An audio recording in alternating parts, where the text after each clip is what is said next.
closing a door so that you don't have any interruption. Believe that we are live streamed. Okay, so we're good to go? Yes. Good to go, Mo. All right, good morning and welcome to the 2025 meeting of the ERCA Executive Committee. I will call this meeting to order. This morning we have no regrets. I'd like to begin by acknowledging that this land is the traditional territory of the Three Fires Confederacy of First Nations comprised of the Ojibwe, the Odawa, and the Potawatomi peoples. We value the significant historical and contemporary contributions of local and regional First Nations and all of the original peoples of Turtle Island, North America, who have been living and working on land from time immemorial. Please raise your hand if there's any members who wish they need to declare a conflict of interest. Seeing none, I need a motion that the agenda for December 18th, 2025 meeting of the ERCA Executive Committee be approved. Moved by Larry. Oh, sorry about that, Molly. I'm sorry. I'll support it. Opposed?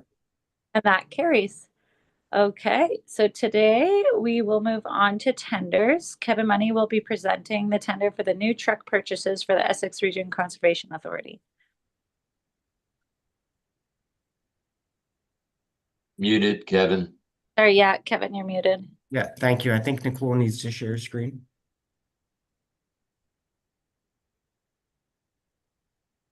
All right. Thank you, everybody. This season, we're actually in the process of purchasing 3 different trucks. The first one is a 350 dual rear wheel diesel truck. The intent of this truck is it is used for hauling equipment, such as tractors. And we put out tenders to all the dealerships within Windsor, Essex County, as well as posting this on the ERCA website on the tender, so it's publicly accessible as well. This is the first one. There was no trade-in associated with this particular tender, and the low bid on this one was from Joe Malash Ford. Well, it looks like, why disqualify? Okay, never mind. I got you. Yeah. All right. Unfortunately, Kenneth Ford on this one, as well as another truck, provided a quote for a vehicle that did not meet the specifications. So there are different classes of trucks. We specified, I can't remember the exact one, but a middle range package truck, and they quoted something that was lower than that. So it didn't meet our specifications. The other 4 dealerships did provide it correctly. Okay. Kevin, I won't hold up the meeting too long here, but can you just give a couple comments about our fleet? When I was at Earth Day, there was 2 ERCA trucks there, and they were really, really nice. And so I'm just wondering, do we have like a really good fleet and really modern fleet, or what's the status of our fleet? Yeah, sure. I'd be happy to do that. So typically our policy is to actually switch our vehicles out at approximately the 7-year mark. The next 2 vehicles that you're going to see in terms of replacements are actually older vehicles. They're at least 7 to 8 years old, actually. And they're showing their age and the kilometers on them. For this particular truck, this vehicle is actually being purchased as part of an insurance claim. This vehicle actually caught on fire in the Civic Center parking lot approximately a month ago, and was beyond repair. So I can share video of that separately if you wish. But that wasn't the Ford Lightning, was it, Kevin? No, it was not Lightning. The cause is not determined. No, the Ford Lightning. The Ford. It was a diesel. No. It was a Okay. 350 diesel truck. That sounds suspicious. The Ford Lightning is electric, isn't it? Yes, Yep. it is. So no, all of our electric trucks are fine. Anyway, so in terms of the status of our fleet, Jim, that's why they look good. So typically we're at the 7-year mark. Board policy is we flip before, like, Some of the vehicles, we run them right into the ground because of having them before that board policy. The board policy dictates at that term that we, you know, maintenance costs and whatever else before it becomes ridiculous. Yeah. And for now, the fleet, primarily electric, it's unbelievable, the fuel savings. But it's imperative that those vehicles are flipped before you get any maintenance cost, because the maintenance costs on the newer technologies is huge, expensive. Yeah. No, that's good. Thanks, Kevin. I just wanted to get a summary, so that's great. Okay, let's get back to that tender.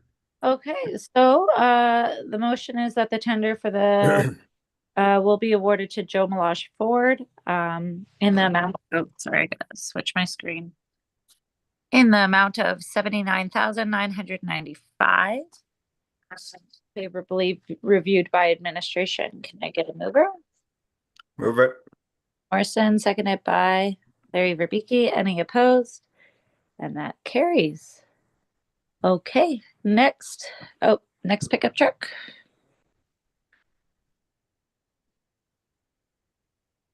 Oh, are we doing, are all three the same? No, I'm just waiting for Nicole to share screen again. I'm guessing she unshared her screen so that everybody could see who's had hands raised. I see, okay. I'm good. So the next pickup truck is a traditional gas truck. It's a 1500 series pickup truck. It's to replace one of our maintenance vehicles. 2015, I believe, Dodge EcoDiesel was what we had previously. We're trading it in as part of this. And the low bid for this truck was 46,150 from Joe Meloche Ford. Okay, so the motion will read that the tender for the 35,000 pickup truck in the amount of 46,150 plus HST be awarded to Joe Meloche Ford, subject to favorable review by administration. Can I get a mover? Move it. I'll do it. Moved by Jim Morrison, seconded by Larry Verbeke. Any opposed? And that's carried. Okay, and then the third pickup truck.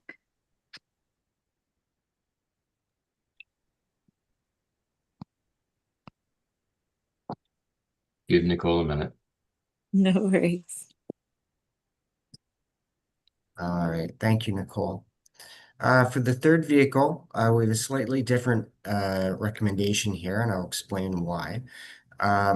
We did spec out a replacement of a current gas model vehicle with an electric truck, which is in line with the board policy, where it's applicable and reasonable. So we're suggesting to do one additional pickup truck that's fully electric with our fleet.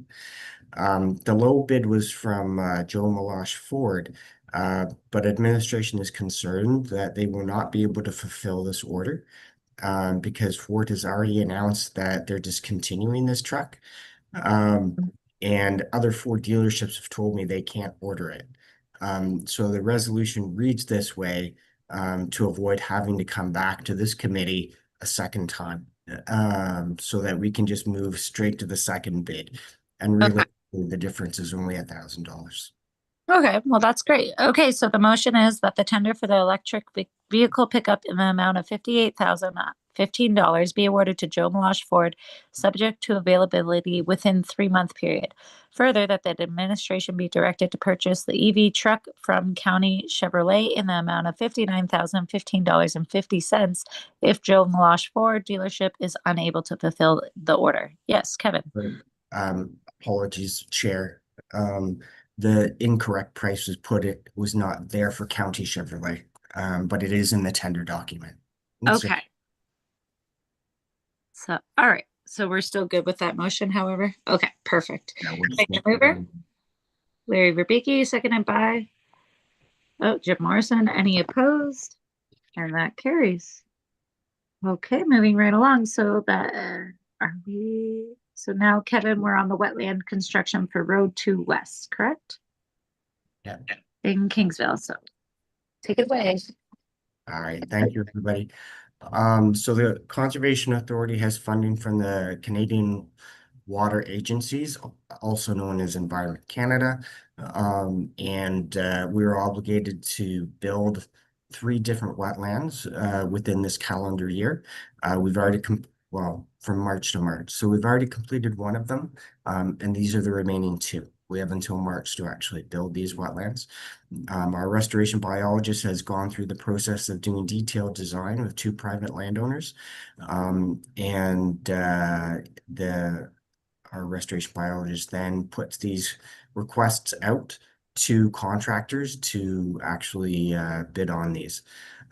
She puts it out to at least 5 different contractors throughout the region who have experience building wetlands for us. So the first one is here. It was included in your tender package, and quotes were received for this. The low quote for this was from Barrett Excavating.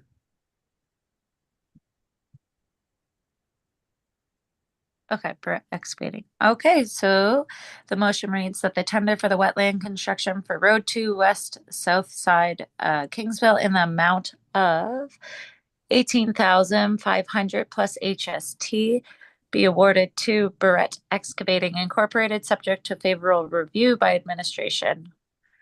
Can I get a mover? Larry Verbicki, second. Question first, Chair. Sorry. So Kevin, this is for both of the wetlands or just the one? Just the one. And Okay, the second one's coming up next. I'll move it. Okay, perfect. Moved by Larry Verbicki, seconded by Second. Jim Morrison. Any opposed? And that's carried.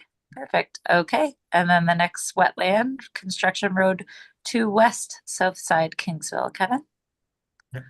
Thank you, Chair.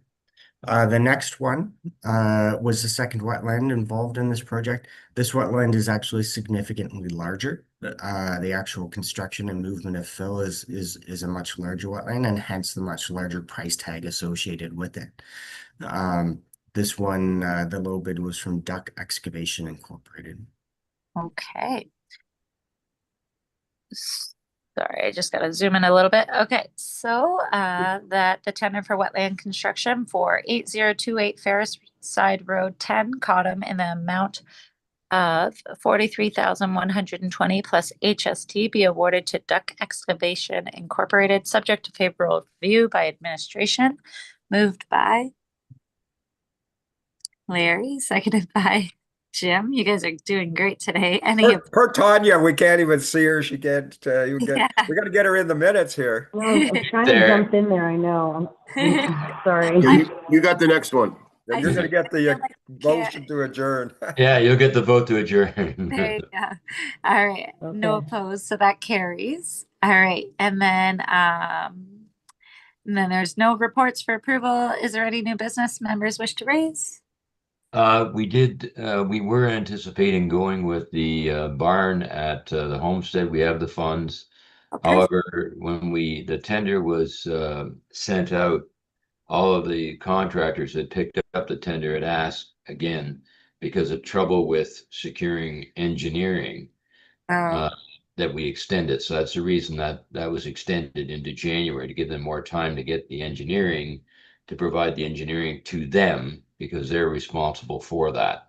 Okay. And so after discussion on that, we extended it a month to provide opportunity, because there's a limited number of structural engineers available to do that type of work. Okay, no worries. Is there any other new business members wish to raise? Seeing none, the next meeting for ERCA Board of Directors will be held at the annual general meeting on Thursday, January 22nd, 2026 at 6 p.m. And as this concludes the business of Executive Committee, I need a motion for adjournment. Moved by Tanya. Thank you. Seconded by I'll second it. Jim Moore.